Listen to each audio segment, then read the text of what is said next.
Hello everyone, it's Wolfgang Gray with Gray's Horizons. I hope you're doing well. This channel is new, so if you like this video, hit like, subscribe, and by all means leave a comment. It really helps. California promised a clean break from oil.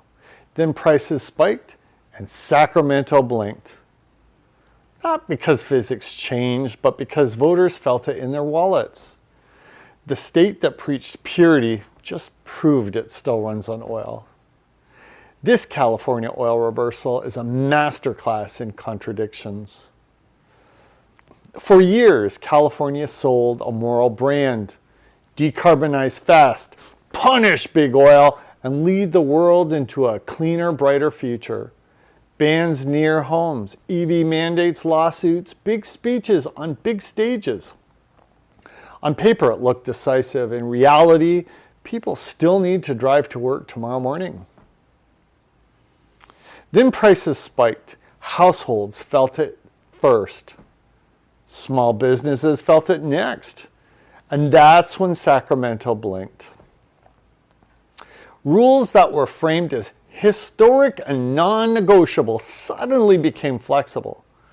Not because physics changed, because the mood of the voter changed. This is the part nobody likes to say out loud.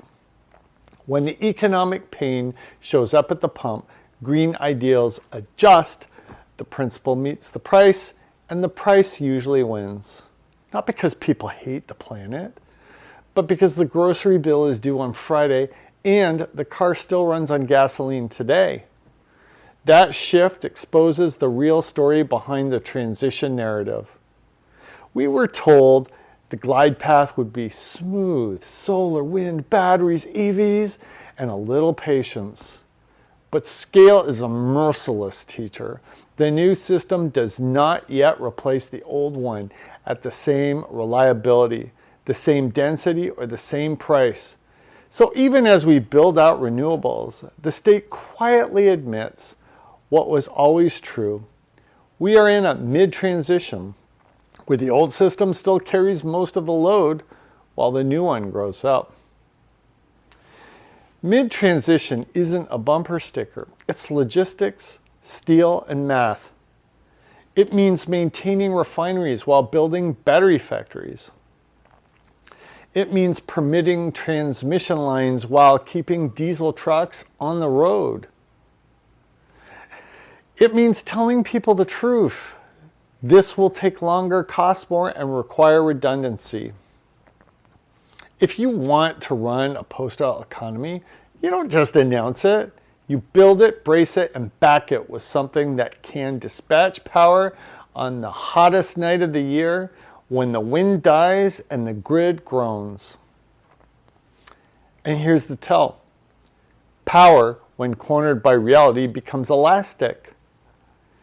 The same officials who warned that fossil fuels were an existential threat are now quietly making calls to keep fuel flowing.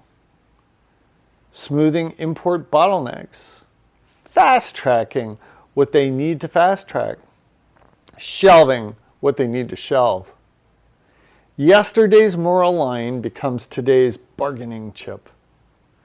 That's not ideology, that's triage. Listen to the language shift. Punish becomes stabilize. Ban becomes pause. Crisis becomes mid-transition. No one will call it a reversal. They'll call it managing volatility.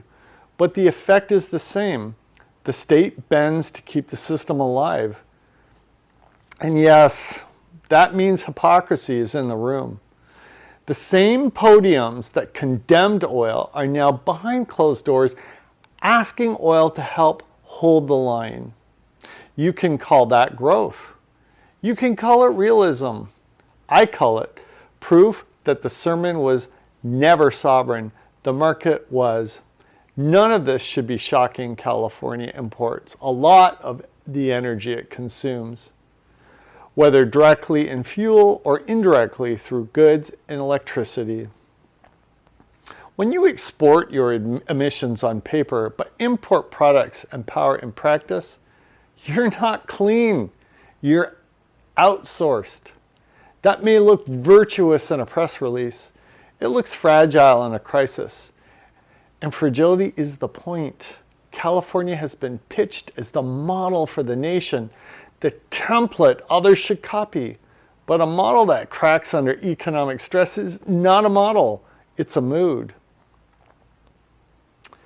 If the showcase state can't hold its own line while prices bite, what does that say about the durability of the global carbon project?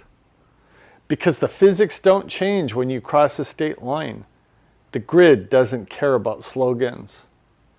Industry doesn't retool because a governor wants a headline.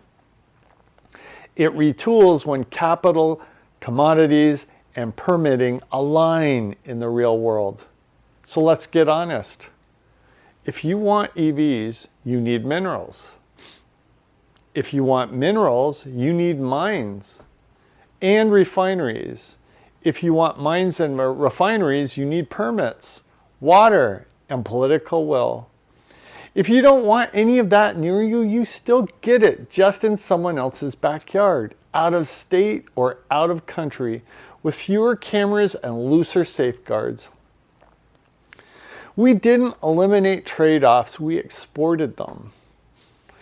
And while that offshoring buys time, it doesn't buy sovereignty. Sovereignty is the ability to meet your own needs without begging the world for a lifeline. California talks like a sovereign energy power. It behaves like a very wealthy client, demanding a customized product while threatening to fire the supplier. That posture works until the supplier has other buyers and the world tightens. Then you pay up, back down, or both. This moment also reveals something about authority. When the state moves to dictate fuel choices in kitchens, garages, and property lines, it tells you the rules are moral absolutes. But watch what happens when those absolutes collide with electoral math. They turn into options. Options turn into trade-offs. Suddenly, the sacred becomes negotiable. And if it's negotiable, it was never sacred. It was leverage. None of this is an argument against cleaner energy. It's an argument against pretending aspiration is a plan. Build the capacity, secure the supply lines, harden the grid, price the backup, admit the timeline. Then sell the vision. People will follow when the path is real. The lights stay on and their wallets survive the month. So what does the California reversal actually mean? It means the governing class just conceded something the public already knew. We still run on oil. It means transition is not a cliff you jump from. It's a bridge you build while walking across it. Steel by steel, bolt by bolt, it means the lecture is over and the engineering exam has begun.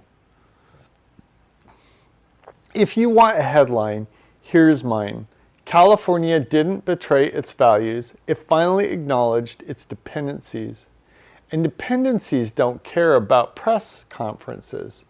They care about molecules, megawatts, and money. The story going forward isn't about purity. It's about capacity. Who can generate, store, and move energy at scale in heat waves and cold snaps at noon and at midnight without collapsing the household budget? Who can do it without exporting the mess to poorer places and calling it justice? That's the scoreboard. Everything else is theater. So yeah, call it a reversal. Call it realism. Call it the price of governing in the real world. Just don't call it a surprise. The model didn't break today. It was cracking the whole time. Today you finally heard it. Thanks, and I'll see you in the next one.